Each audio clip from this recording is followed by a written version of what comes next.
And there you have it, a bit of Jing-10 action there. However, it's now time for Europe, all day Europe as well. We're going to have multiple games going on today. Every single team is going to play 3 sets as well.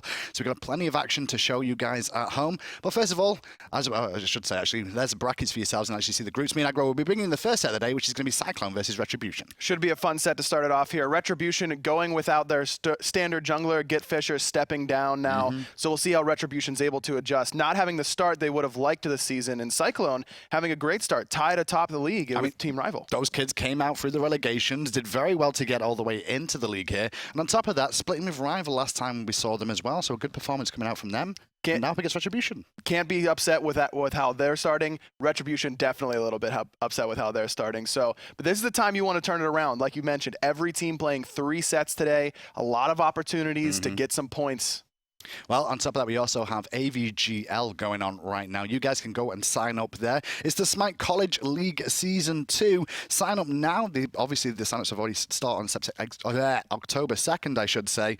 And they do close, I believe, it says October 2nd, but sign-ups close September 29th. October. Pretty sure that date is wrong on there, or I'm wrong, because I've been told the 29th of September is the final day you can sign up. Well, go check it out just in case. It starts there, not sign up start there. Okay. I'm an idiot. That's what I did. Yeah, wrong. I mean, I was going to try and bail you out. But so make sure you go sign up now. Here, take a break for a second. I got this. Okay. Just go sign up now. It's going to be really dope. The LAN comes here to Alpharetta, so you can go with all your college friends, carry them to victory, and show up here in Alpharetta and meet Hindu Man, who may or may not have the dates right by then. Okay, tag in. Perfect. Okay, so back to the set at hand then. We're going to be seeing Cyclone versus Retribution today. Cyclone in a very good position so far. Retribution, obviously, they came to LAN, they had a pretty good performance, but they didn't find any wins, was the biggest thing there. No, but if you look on paper, you say, okay, they didn't win any games. They must have had a terrible showing at LAN, but they really didn't. They had some really close games, almost beat Rival, almost beat Most Wanted, had some tough times with Eager, but this is a team that had some LAN experience, but then made some change-ups. Yeah. Losing Proxy QQ, kicking him off the team, some role changes, and then they bring in Gitfisher, who's now stepped down, decided that he didn't want to play console Smite anymore. So where are they now? All I know is they've only got 1 point thus far, and today's going to be a big day for them. And like I said, every team will play 3 sets today, so there's a chance for Retribution to even climb to the top if things go in their way. And we'll have to see how they do in picks and bans here up against Cyclone, who've had a very good performance so far. Like we said, beating Excellence 2-0, which, to be fair, Excellence probably the weakest team in the league overall last split, after Excel, obviously. And then you've got Rival as well, who are the #1 contenders out of Europe, I want to say, with their performances. And we haven't touched on it yet, but losing Watson, it was the big loss. That's true. For Retribution. It wasn't necessarily even losing Proxy, who did have a great showing at LAN, but Watson was their premier player in the solo lane, and him going over to Rival not only weakened Retribution, but strengthened Rival overall. So we've seen the effects thus far of losing 2 quality players like that, but Retribution, I mean, we say it all the time. When you bring in new players, when you've got role swaps, it takes time to mesh. For sure. The mechanics don't mean everything in Smite. It's all about team synergy and working together. Communication. And how you all fit on the same page together with that communication as well. It's completely undervalued by the community. Yeah. It's just so important. So we'll see if Retribution having that time to get together with their new people, though. I mean, another new addition this week, you know? It's going to be tough. Well, Terra is also a new addition to this Smite Console League as well, available for play. So a little bit of it in North America yesterday. We won't see any in Game 1 today, as Cyclone have decided not going to be available. There were some weird bans yesterday in the North American SCL. Like, Fafnir was left open a couple games until the third part. Yeah, it was just... It was really odd, and so I'm going to stay away from predicting picks and bans because yesterday I had a tough day, and I'm just going to let you do all the predictions. Well, I can say Retribution so far, out of their 4 games they've played, they've picked Susano 3 times and Athena 3 times. Maybe they'll go back to those one more time this time around. But that was with Gitfisher in the true. jungle, so whoever is playing jungle for Retribution today may not favor Susano as much. And Retribution will have the first pick option with Guan Yu, Terra, Aokwang, and Fafnir off the table. Nemesis has been left up here, and Nemesis is still as strong as ever here, Aggro. No doubt about it. Nemesis still very strong, and there it is. I mean, Nemesis, let's be honest with each other, not the most mechanically difficult god in the world. You Press 4, win fight. Exactly. So whoever's in the jungle for Retribution probably not going to have too tough a time. However, Nemesis is one of those characters, while very strong in the right hands, can feel kind of useless overall in someone who isn't comfortable on her. Making sure you're ulting the right targets at the right time, stealing away those protections, and it's about target calling because Nemesis is an execute type god. She doesn't have an execute in her kit. but it's like the opposite of one. It starts off the execution chain, taking away your protections and a big chunk of your health. So if they can utilize the Athena taunt into the Nemesis ult correctly, it'll be very potent. But if the Nemesis it doesn't feel comfortable, we could see Cyclone just kind of ignore her almost. Well, on top of that, we're going to see Freya and Sobek from CycloneGG coming out here, so more than likely they're duo lane already. Freya's really come back into the meta as of late. Mainly, I guess that's down to Fafnir's coerce. A lot of people realize she's still viable, and then they're even picking her now without Fafnir on their squad. Exactly. It was, hey, Freya works pretty well with Fafnir, and then, oh, we didn't get Fafnir, but Freya still feels pretty good right here. The lack of Golden Bow obviously helping her as well, making her more competitive with Clear in that duo lane. But magical ADCs in general right now just seem to be in favor. You know, it's the flavor of the month. And Cyclone, and it's always been Europe who favors Freya more. It's always been Europe who likes it. So it's just like Ymir as well, I guess. Ymir and Ares have always been favorites over in Europe. CycloneGG, though, will pick up Ratatoskr as Retribution finish off with Isis. The Jingwei ban from CycloneGG, very wise here. Obviously, Cyclone respecting the fact that Retribution still need a hunter. I'd maybe see Sol or Kronos here just to try and take one of those mages away against Freya. Wouldn't be surprised. Like we mentioned, the magical ADC is kind of the flavor of the month. But I love the Jingwei ban there because the Jingwei knockup after Athena taunt, you're just CC'd for so long. You've got nowhere to go. And on top of that, the Isis crowd control as well. I like the bans coming out of CycloneGG, and I like the Odin ban really there smart. Because it really picks on Isis pretty well. It picks on the whole team. Nemesis, and you force out the Athena. The whole team of Retribution really going to struggle against that Odin there, so wise to ban that out. I also like the Neath ban from Retribution, just because CycloneGG having that Freya in the Hunter role more than likely. You normally see Neaths in the mid lane, which give a lot of consistency and that global presence. Consistency, CC, good early to mid-game damage, tower push that you're lacking a lot of times with Freya. Neath really does it all from the middle lane or the duo lane. You can really put her either way. Well, Erlang Shen picked up there. Could be the solo lane, and more than likely with Ratatoskr and Sobek on the cards for Cyclone there. Ravana in response. So a pretty standard composition from Retribution here. Surprised to see Ravana make it all the way to 4th pick. Ravana's been, you know, we saw in North America, they usually pick it first or in the, you know, on the return side of the 2nd pick. Very popular on the NA side, but Retribution able to pick it up 4th, and they're probably not complaining with that. Jeron picking the Ram. This is a character that he likes to play, but we don't see a lot of console ADCs actually pick it. It's a lot of like ranked picks, but in competitive play, Ram doesn't get as much love as he does on the PC side, but we'll see if Jeron's able to make it work. I love it. I love that he's saying, give me Ram, I'm going to make the snipes happen. Make it work. I mean, it's not the easiest thing to confirm with those snipes on the console side of things. Medusa, however, pretty prominent, or was at the beginning of the console leagues. However, not so much now, but more than likely going to be the mid lane here. Interesting, yeah. The Medusa middle lane, kind of Yemen-esque almost. And yeah, it is going to be Bloakley on that Medusa in the middle lane. And just good overall control, has solid push for the ADC. Definitely has a little bit more late game potential than a character like Neath if you're going to be putting that in the middle lane. I like Medusa middle. I think it works pretty well.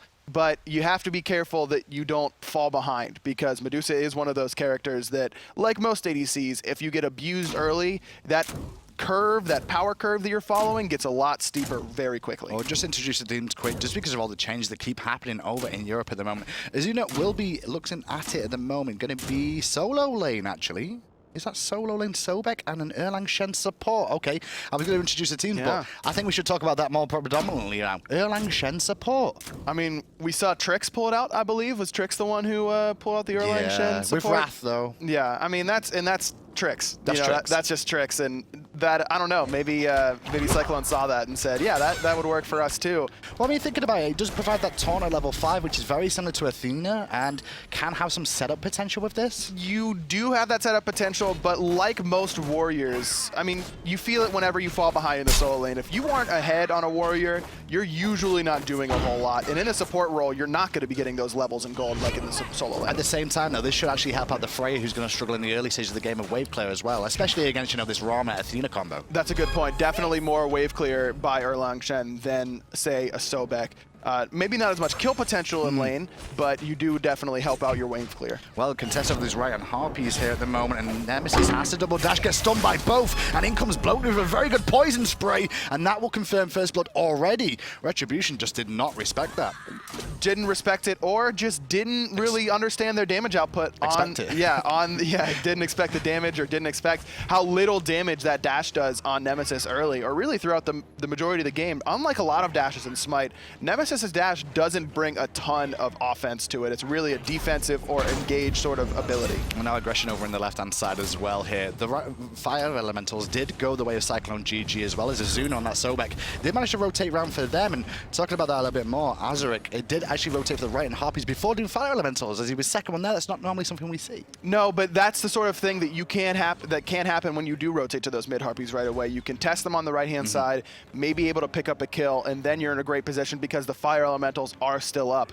Even if you just let the other team pull the mid harpies, a lot of times if you're just looking to steal or poke off of it, you end up winning that trade. As long as you have the superior clear in the middle lane, you can then always guarantee those left side harpies instead. So depending on your mid jungle composition, it's definitely favorable to try and contest those harpies instead of just trading them out. Well, going back to the supports a little bit after that first blood going down, and we can see Curse and Sprint picked up from them respectively, and basically the Sprint is going to counter out that Curse quite a lot of the time. And look at this, Athena under a lot of pressure early on, but so at the same time as the Erlang Shen, forced out a little bit. Jeron's trying to force some issues here. Is the pin going to be available soon? I think that's what he was looking for at the moment, but unfortunately he won't have the time to confirm it with DineOhSaw. Erlang feeling the effects of that nerf he got recently, increasing the cooldown on pin, probably would have been up there in previous patches, and definitely took a lot of poke, but that was the sprint popped for Cyclone while he was able to save the Curse. Hold that thought, aggression in the mid on They're going to try and pick up Isis very quickly. She got circle protection down, but sadly enough, it won't be enough to save the day. Already the jungler Ratatoskr is off to a flying start. No pun intended. Nice, that's like a pun. You like that one? Good yeah, job. I'm already making an influence on you. Isis is one of those characters that Rat sees and just says, I cannot wait to get my hands on her. I mean, taking that first blood and already sort of snowballing it into that acorn. Rat has an interesting power spike because he, unlike all other junglers, doesn't have to back to get that boots, and it provides you cooldown reduction as well with that acorn. So you get a huge power spike for getting first blood on Rat, and then Auzrik takes advantage of that perfectly. Also, that is not a Ratatoskr, that is indeed a Ratatoskr. It is indeed. And now over to the right-hand side, as we actually continue with the Rav, and the only dominant lane Retribution have here is on the left-hand side of things. The Snipe's coming out trying to defend the buff, and he does do so. Very good work coming out from Jeron there, just to defend that red buff invade. I mean, it isn't a player juking around, but he's hitting the shots thus far. Yeah, though. it's a big red buff hitting them with the snipes, and getting some player damage as well now on top with 1390 already. Using that poke effectively in lane. And that's something that a lot of people don't, it's one of those things that you don't think about, is that when you're playing up against a character that you don't see a lot of the time, like console players usually not seeing that Ram, his poke is annoyingly quiet almost. Consistent as well. All of a sudden you're like, I've lost a quarter of my HP, and I was just standing near my wave. Using those astral arrows definitely provides a good amount of pokes. Or Jeron showing some comfort on this guy to getting good poke in lane, and then using the ultimate to secure the red buff. That's a lot of golden XP that he stripped away from Cyclone on the invade. I want to focus a lot more on the supports, and I keep saying this is the third time going back to it again. It's hang on a second, I can't even do it because the left-hand side we're going to engage again. Ult is used there by DineOhSaw into the Medusa ult as well, and there's a combo for you, just like the Athena one, getting him another kill, and once again it goes to Auzrik in the jungle on the Ratatoskr. When I think of Medusa middle, I think you want to pair it with an Athena, and I was thinking it's Athena on the other team. I don't know why they picked it, but there it is. The Erlang taunt, it doesn't last very long, but it lasts long enough to almost guarantee that petrify, and right on top of it was Bloakley immediately popping the ultimate. And Elexum has to drop the ult earlier. As soon as Athena gets taunted, you know they're going to full engage. You've got to drop the ultimate. Even if you're trading ult for ult, that's still okay for you. Isis is one of those characters you have to be very loose with the ultimate, as well as very careful, because if you can save it to secure a Gold Fury after a fight, that's great. But if you hold it there, it was completely useless. He's got to use it earlier. There's a little bit of a group up from Cyclone around this Gold Fury now. Ratatoskr going to pull it with Freya as well, but Elexum is here just to slow them down, make sure they've got vision of what's going on. So Elexum hasn't been on point with the ultimates yet, a little bit late on both that he's used thus far, but he's been on point with the Spirit Balls, hitting them on the right-hand harpies there, chunking Freya a decent amount. Mango Man going to get aggressive on the middle lane, uses Purification instantly, a nice Spirit Ball off the taunt, and Rat's going to be in trouble. And Rat is going to try and escape around the right-hand side. However, Ravana is swinging round the corner here and going to allow Mango to try and chase down, but the speed buff's coming into play. Not good enough, though, as ManLikeJeron does rotate in with the ultimate. Good little pickup, and it actually gives him a bit of a gold bonus there. Definitely. Rat 3-0-0 at that point. Picking up that kill early, really, really important for Retribution. And that was really good to see from Retribution, because when you think of a core of a team, you think of a couple groups. You think of the duo lane, you think of the mid jungle, and then you think of the mid jungle and support. That 3v3 fight that we are always talking about, how important it is. And that's one of the things that takes the longest energy to get, because it's the biggest group out except for your 5v5.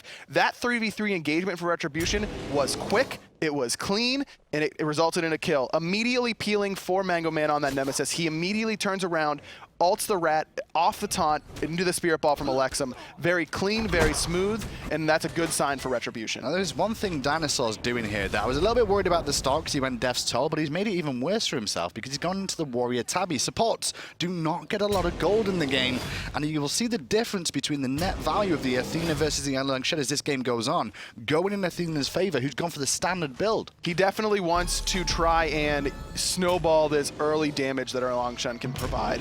Way more so than, say, an Athena or even in most traditional supports. Nice two-man taunt in the middle lane, but no one really here to follow up. Not in time, really. So they will just walk away. There, no purification burnt there whatsoever on the side of Medusa, who's the only one with it on the side of CycloneGG there. Or on this Athena could really make an impact in this 3v3 fight over and over again with these taunts because of the fact they don't have any purification. No, but Auzrik's in the air right now. They're grouping up for it. Huge Petrify hits 3! Aw's gonna fall. Elexum will pick up DineOhSaw, but that was a huge wombo combo on the bottom right-hand Harpies. That was so nasty, and sadly enough, though, Erlang Shen falls down, but he won't be upset as the support player there, as long as his team get further ahead as well. Bloakley confirming it again with the Petrify, hitting 3 targets with that. Left-hand Harpies being looked at by both Hunters here at the same time, though. Bloakley is in support, and the Banish is going to slow them down. Now with Bloakley here, I think Jeron's going to have to back away. No, he's still going to look for the cheeky steal. Not sure which way that went, actually. I think he might have gotten those. It looked like it, at least. I heard a laugh at Medusa. Well, if I'm Ram, I'm laughing anyways. Ram's got the best laugh in the game. No. Who's better? It's a troll laugh, I hear. What? Who's got a better laugh? Ymir.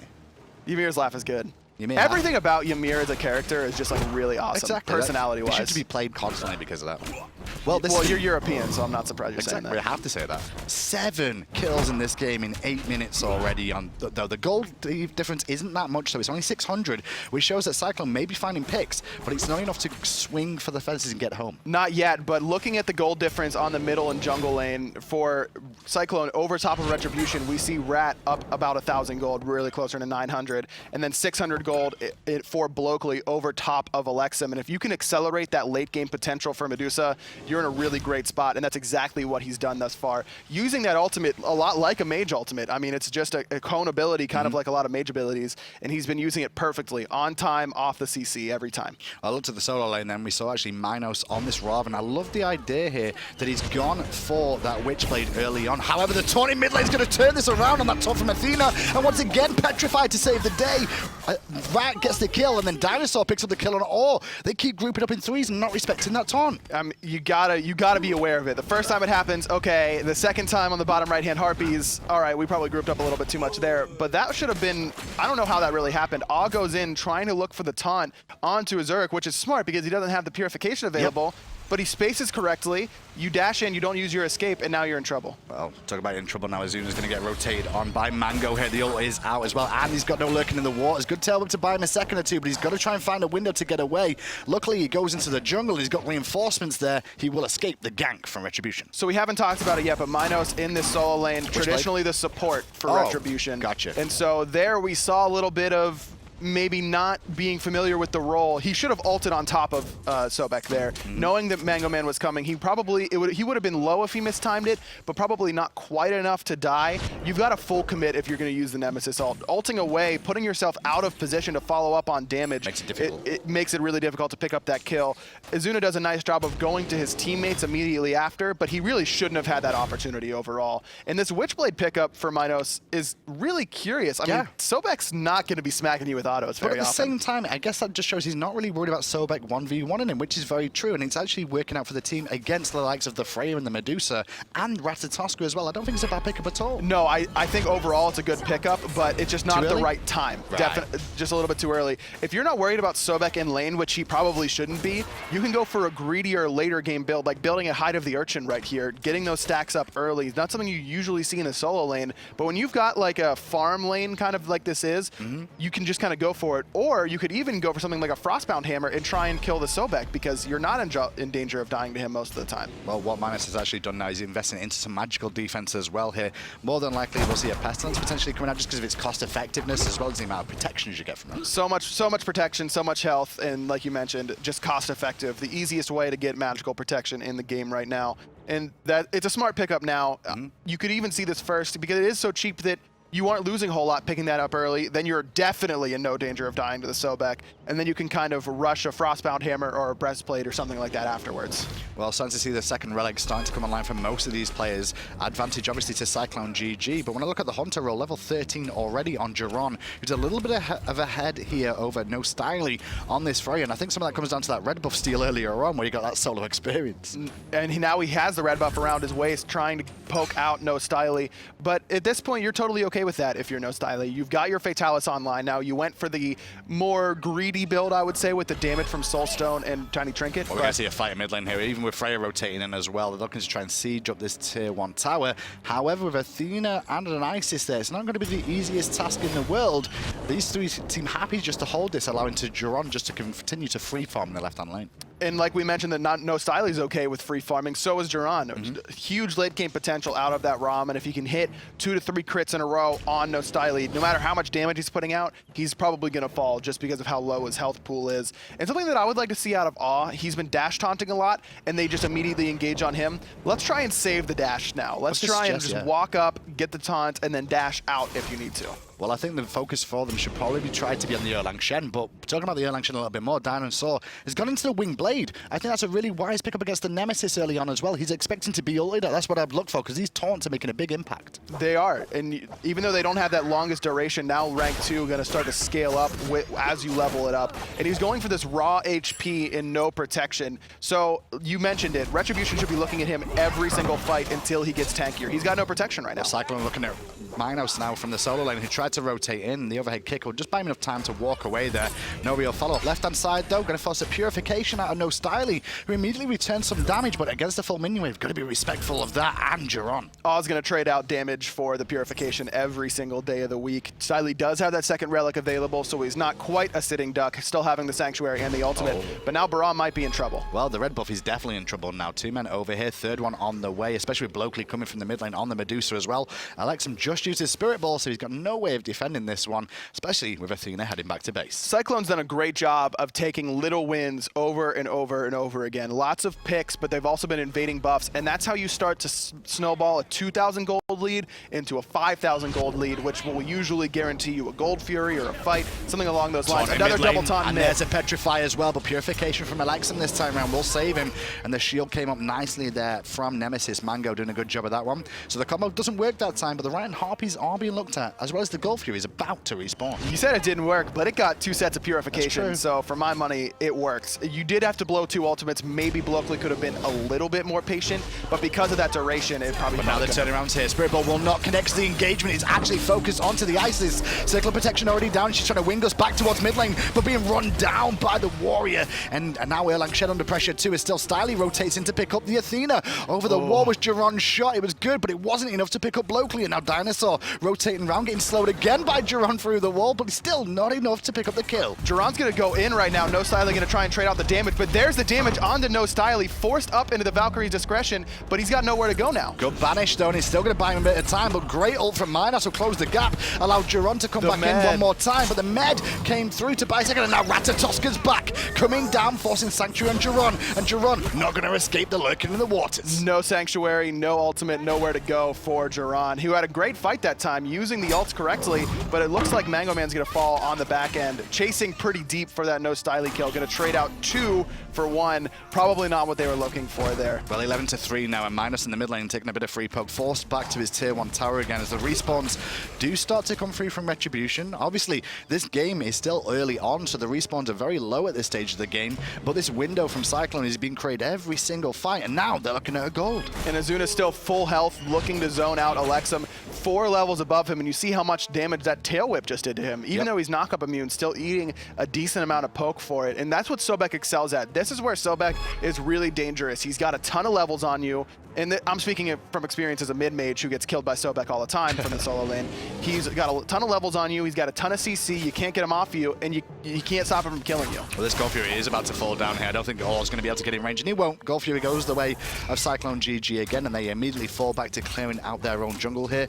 Gold lead heading towards now around 5,000 in favor of CycloneGG. This game has been really, really clean from CycloneGG. They had a very clear plan. Let's put Erlang in the support role, give him a lot of, we're not going to worry about him getting gold or anything like that or playing the traditional support role. We'll almost just let him be another kind of half jungler. Half warrior, half jungler, yeah. Right, just rotate around, just be a pain in the butt for Retribution, and he's been doing a good job. I mean, despite those Traveler shoes, still 400 gold down, and still 2 levels down, and that's the most important thing. Petrified mid lane again, will connect on all, and then Rat dunks in again with the ultimate. Signal protection down though as well, which will slow them down a little bit. Athena under pressure will fall under the tower. Too much pressure from CycloneGG. Just too late on a lot of those ultimates. Mango Man holding that ultimate forever, waiting until he's underneath the tier 1 tower. However, nMinos around the back is trying to rotate into mid lane, but so is Styley looking towards Mango here at the same time, forcing him back. And now poor nMinos, who tried to make a rotation around the back, has got to fall back to his tier 1 once more.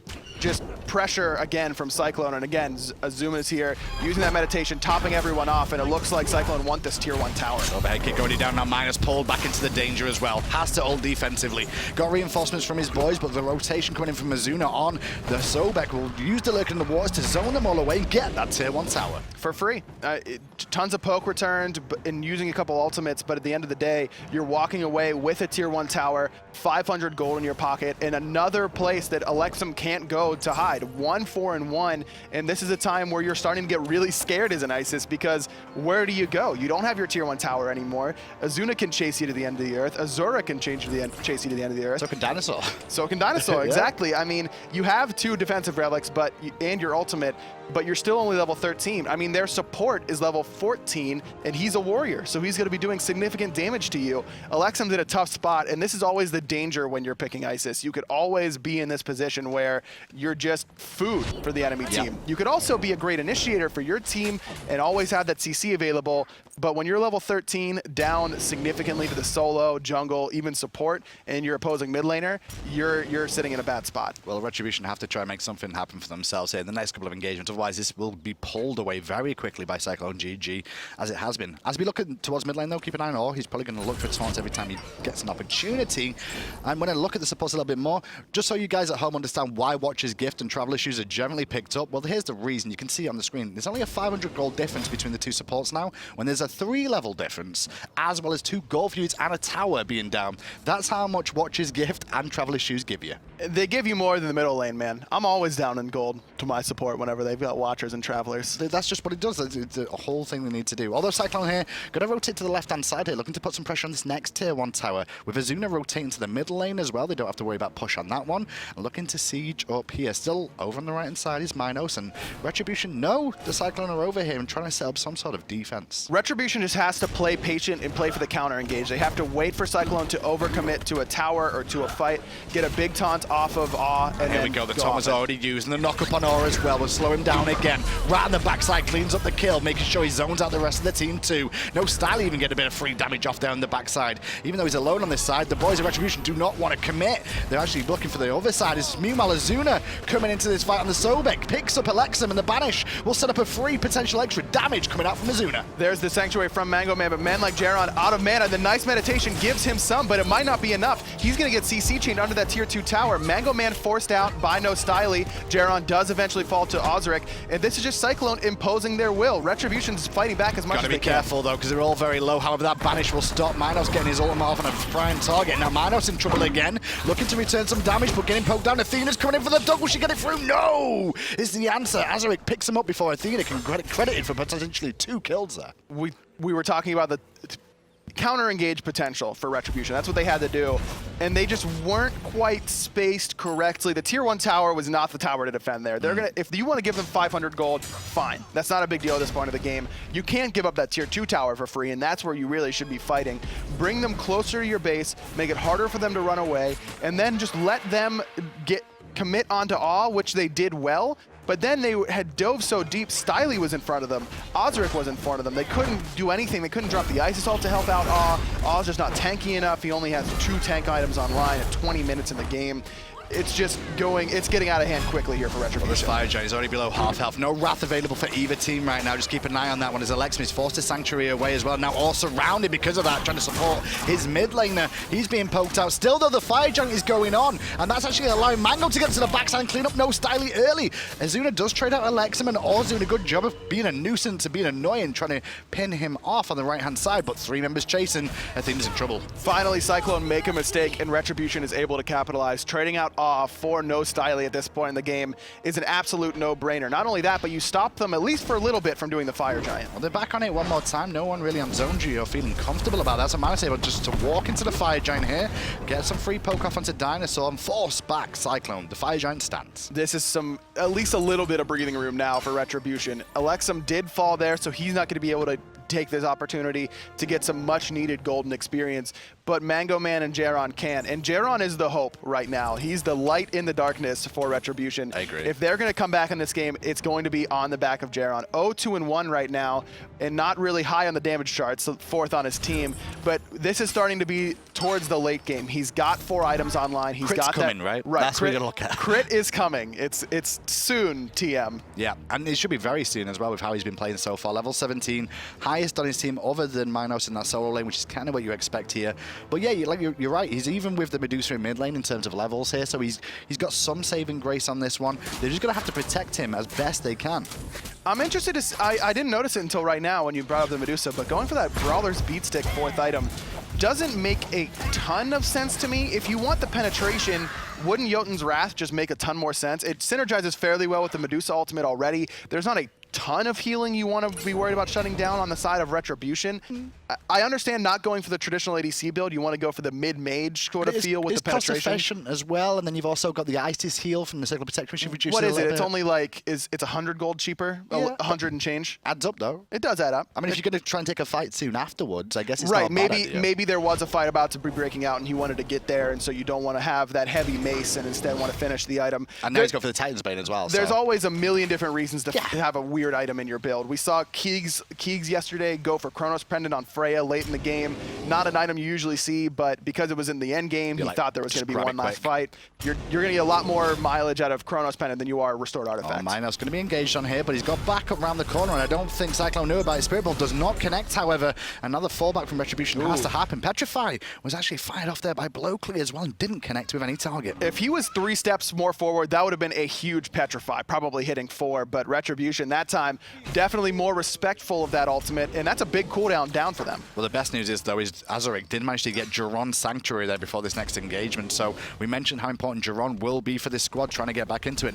No Sanctuary means he's got to be a little bit careful. Oh, going to taunt onto 2, bring him under the tab, but there's no follow-up just yet. Spirit Ball does hit 2, as do the snipes from Jeron. Meanwhile, no Styley forced to the skies, or does pick up DineOhSaw, but this fight is still okay for Cyclone for now. Retribution's health bars, however, in a very good state. Mino's going to finish off no Styley in the background, and now Aw's going to want to go in. Auzrik going to land down, and now it's a 3v5 for this fight. Cyclone on the run here away from Retribution, who are just chasing through the jungle. Retribution could actually look towards the Fire Giant here. They're healthy enough potentially to go for this one. They could, but I think I'd rather see them go for the tier 2 tower. This is going to be a tough spot. Even with that 3v5, Cyclone has a lot of damage on the table. The corner camping from both of them here. You can see exactly where Auzrik is looking to come around their back and be a nuisance. Fire Giant does get reset as the all collapse here in the mid lane onto the Sobek, and now always looking to try and get picked up by Auzrik, who can't find the Acorns, and it'll allow them to run away, but Jeron still giving chase. This is still okay, though, for Cyclone. They're just stalling, waiting for DineOhSaw and no Styley to get up, and this was the problem. If you go for the Fire Giant,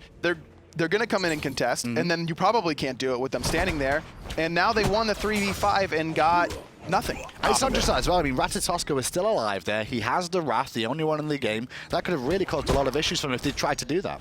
Just not the right call after winning that fight. And sometimes whenever you're losing the entire game and finally win a fight, you're almost not expecting it, and you're not thinking ahead to what you could do next. And we could just, let's just do Fire Giant. We'll try and do that. Well, to be fair, some of these players are console native as well, and the fact that they never played back in the Season 1 days of Smite when it was on PC, they're not used to the Wrath meta, so to speak, where, you know, you've always got to take out the guy with Wrath before you attempt the objective, otherwise you lose the objective. Man, do you remember Jeff Hindla like stealing every gold tree away? In contract sign. There's a few names out there that are very good at stealing. Remember whenever Hand of the Gods could hog an entire minion wave? Yes, that was crazy. Well, it's actually 3 minions, but still, it was enough. Wasn't it? But before it was 3 minions, it was an entire wave. It could have. And then it went out on 3 minions. Yeah, that was crazy. Still strong. Well, CycloneGG, after defending that Fire Giant, and you can see that Retribution didn't get anything out of that last little engagement that they won, and now back on the defense in the same sort of spot again.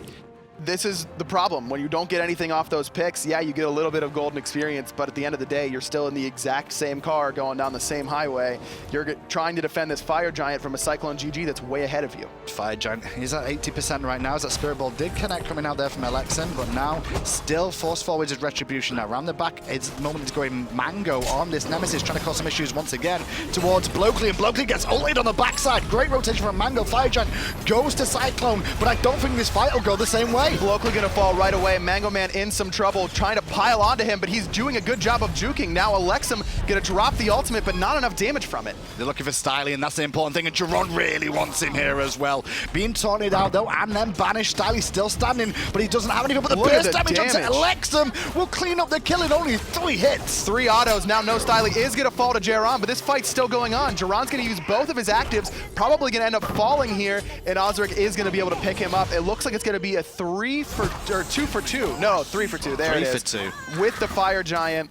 I mean, that looked really good for Retribution at one point there. Obviously, if you pick up Styley before Elexum falls, you probably snowball and deicide Cyclone. But because Styley was able to just last long enough, the meditation coming out for him, and then just able to legitimately 3-hit Elexum. Your level 15 is Elexum. You only have the Wingblade online for HP, and you're going up against a 5-item Freya. You're going to get 3-shot. I promise. We just saw it happen. Just saw it, yeah. I mean, he even missed one of those shots in between. He still managed to clean up the kill. So it goes the way of CycloneGG. 3 members with the Fire Giant still, as that Tier 2 tower did fall on the right-hand side. There's only 1 Tier 2 tower remaining now, and plenty of time with this Fire Giant for these members to continue marching on. Gold Fury available too. The good thing for Retribution is that neither Bloakley nor No Styley have that Fire Giant available, especially Bloakley if you want to look at the tower siege potential that Cyclone has. That being said, he does have a ton of penetration online, finishing that Titan's Bane now. Titan's Bane also online for Auzrik, so they're going to have plenty of tower damage, but there is a slight silver lining. At least he doesn't have that regeneration and extra damage from the Fire Giant. That's true indeed. But we start to see 6 items coming out from CycloneGG for the most part here as well. I even see that Rod of Asclepius coming out there from Ezzuna on the Sobek, which isn't something you see too often on a Sobek. No, but I like it. I mean, he has a little bit of healing, it'll augment, and the Freya lifesteal, it'll augment. Just overall, Rod of Asclepius is a solid item that I'm surprised we don't see more of. It's got good power on it too these days, and not just that, the movement speed that also comes into play allows this Sobek to close the gap a little bit quicker. And he's got the wing blade, so it's going to be pretty much impossible to get away from this. I don't think it's something you want to see core on this god, but if you're in a situation like this where you are massive in terms of gold lead and, you know, 4, 0, and 6, you can kind of experiment with these sort of luxury items. You may as well. I mean, Sobek's sitting at the top of the damage charts right now, and whenever Sobek solo goes well, it goes really well. It feels really, really powerful. That being said, it can, if you get bullied out of lane early, probably what should have happened on the side of Retribution if Mango Man could have come over there and really helped out nMinos with that pressure matchup that he really had, we could have seen that be a lot less effective, but now you're level 20, you have no deaths, you're at the top of the damage charts, and like you said, you've got this luxury item now that gives you movement speed, boosts your healing, boosts your teammates' healing, and gives you a solid amount of power. Sobek's in a great spot. And not only that, going into this game as well, this Erlang Shen support kind of came out of nowhere. Didn't expect it before. Erlang Shen solo, Sobek support. This kind of threw, you know, Retribution for a loop as well with this one. And not only that, they got off to a great start with those taunts. Straight away, they didn't realize the taunt was coming through. And as I say that, there's another one.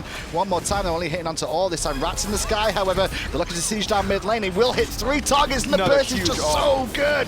Auzrik gets credit for 1, and it was Jeron, one of the best players they could hope to get. On top of that, they will also pick up all, and the Phoenix is going to fall as well. It might be Auzrik Auzrik falling, no, he's going to use a Purification away from Elexum Spirit Ball, but again, just grouping up, knocking up 3, stunning 3 was Bloakley. 2-1 and 14, playing this facilitator in the mid lane almost, now following they up don't really perfectly. have any front line here to try and defend this second Phoenix here. They're trying to body block some of the shots here, but Bloakley, with that shred of the Titan's Bane and obviously the Brawler's Beatstick, that's going to allow him so much more in terms of burst.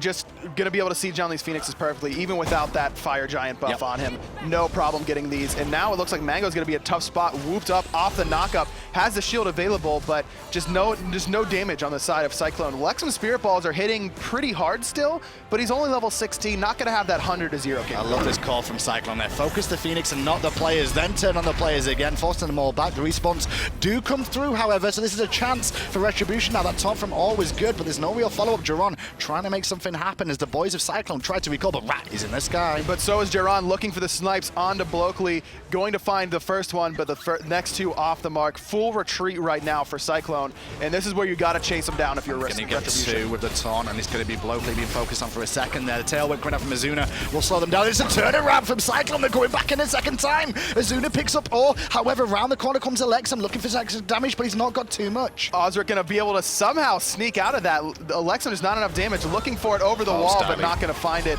Just a greedy play there overall from Elexum. Mango Man's going to fall to Styley, and level 20 Freya just doing level 20 Freya Gonna things. banish ManLikeJeron, and now ManLikeJeron under pressure again, going to be pulsed to death for the most part, slowed down and forced back to base. Spirit Ball from Elexum does not connect, and Retribution, meanwhile, while this is all going on, that Titan has already been chipped to about 75% health. So that was Retribution's chance to chase him down, like I mentioned, but you have a quick timer on that, because you do have 3 waves of fire minions pouring into your Titan room, and the Fire Giants respawned, and no one from Retribution is anywhere near them because they can't. And not only that, Cyclone know this as well, because you can see them all on the map because those minions were giving them vision.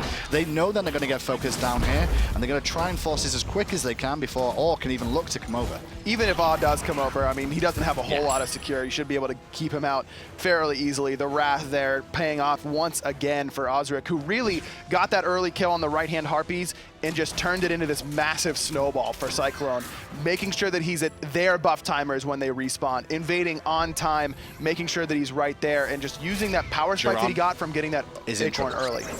Will roll away though from the Acorn Man, and the Acorn Man still has backup with the Sobek coming in and bursted down already. Ezzuna gets credit for that kill as well.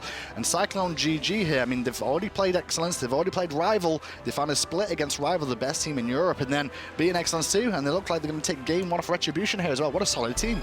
It's been the story of some CC teams in the SCL thus far. I mean, we saw Aware look really good for the first few weeks, sitting on, I think they're still tied for #1 in the NA scene, and now Cyclone, showing that they play very, very well as a unit. They've got these compositions that are working out. They're a little bit off kilter, but they work well. And now pressure in the mid lane again, and Mango's already down before he could do anything. Circle protection did not save him there. And the focus from Cyclone is on the Titan here. This could be game 1 coming to an end very soon as Bloakley picks up Elexum. That'll be the last kill of the game. 33 minutes in, 28-8. CycloneGG and Erlang Shen support win game 1. When you create a comp like that, you're saying, okay, we'll go in the early game, maybe Rat gets a little bit ahead, but it's about Erlang setting us up. Sobek will be annoying in a CC bot and just be really in the face of a character like Isis. And then once we get to the late game, Medusa and Freya will shine. And if you look at the game, I mean, that was perfectly executed from Cyclone. I mean, at the end of the game, it was Medusa, Freya on top of the player damage board. It was in the mid game, it was Sobek on top, and in the early game, it was Erlang and Rat. I mean, they just did a perfect job of picking their comp and then executing it. Now, when we look back at the pickup of the Erlang Shen here, do you reckon this was flex with the Sobek just to depend on what the rest of the comps came through? Because Medusa was last pick. Medusa so they was still had the last flex of being able to switch them back and forth if they wanted to. I mean, the Wombo combo potential still there, even if Erlang's in the solo lane. So probably not. I don't remember what Retribution's last pick was. Maybe they picked Ravana and then it was something else. I can't quite remember, but it's always in the back of your mind, or maybe it was the entire time. I mean, once you they pick the Sobek first, and then you're ready to put that Sobek in support or solo, and then as soon as you pick the Erlang, you're probably ready to put that in support. Well, let's see.